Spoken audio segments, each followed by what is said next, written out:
Tyler Warren, tight end, Penn State. Really just a football player, to be honest with you.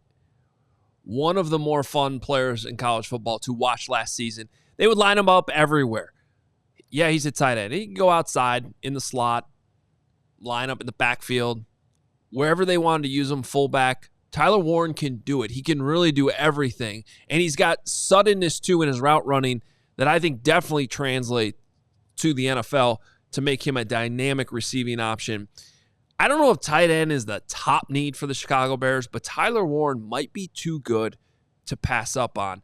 And for more on this exciting prospect, let's go to our All-City draft analyst, Fran Duffy.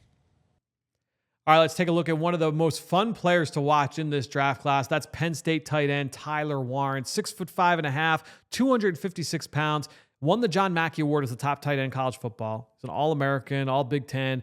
He also was a finalist for the Paul Hornung Award as the most versatile player in college football. And why?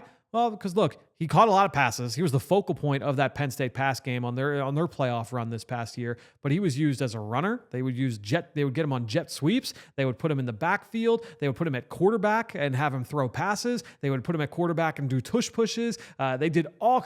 This is a player that was used in a lot of different ways in that creative Penn State offense. Now it's about transitioning to the NFL. And I do think he's got a 3-down skill set in the league. He's a really fluid athlete that shows up after the catch. Really good yards after catch player. They want to find ways to get him the ball fast and let him work. To me, that's a superpower. That's a separating factor in his game, is what he can do with the ball in his hands. Not a lot of tight ends can do that level of damage that Tyler Warren can do. Also, his versatile skill set. I talked about it being moved around the formation, used a lot of different ways. That's all well and good. But he also has got the ability to put his hand in the dirt, attach to the line of scrimmage next to the tackle, and block a defensive end, block a linebacker. Is he one of the best blockers I've ever evaluated? No, but he does more than enough, and he's big enough to develop into a really plus blocker. And to me, that's what, if you're comparing him to Brock Bowers a year ago coming out of Georgia, he's not the dynamic pass catcher that Bowers was. Bowers was a special pass catcher. I think Warren is probably a tier below that, but I do think that Warren has the edge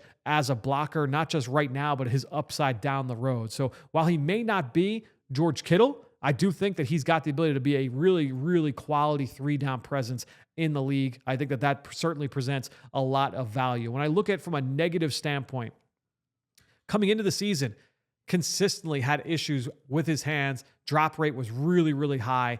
That was something he corrected this year. He only had a handful of drops this year as the number one target in that Penn State offense. He cut that drop rate down to 2%. That was huge for him, but that's something that we want to make sure he stays vigilant with. Drops were an issue early in his career. Will that be the case moving forward? I do think he's a good athlete. I don't think he's a great athlete. Again, like Brock Bowers, the type of tight ends that we see go high in the draft. He's certainly not the explosive, versatile weapon that Kyle Pitts was, vertically down the seam and put that level of stress on defenders. I actually think Colston Loveland has a little bit more straight line juice than Tyler Warren has, at Penn State, staying in the Big Ten there. So I think when you're looking at it, he's not that top flight mismatch type of tight end.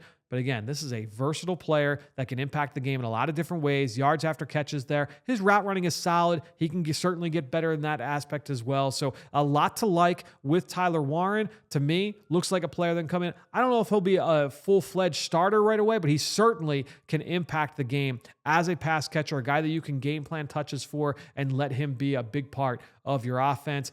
What can he be in 3-4 years from now? To me, it looks like he could be one of the better tight ends in football. He's certainly a fun watch based off the 2024 film. All right, so Fran has him at number 19 on his big board. We actually have him all the way up at number 7 on the Bears 100. You could get access to both by becoming a CHGO diehard. It's the best draft analysis you're going to find out there.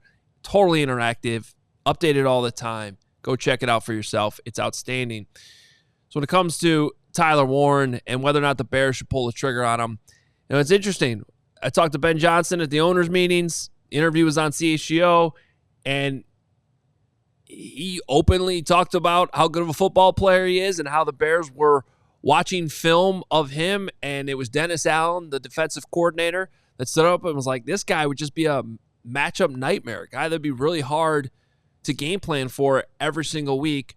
I think you got to take that into account when it comes to Tyler Warren, and I think Ben Johnson's offense too, and his creativity, the ways in which he uses different types of players. When we talk about Ashton Genty, for example, it's, well, is he a weapon? Is he a true weapon or just a running back?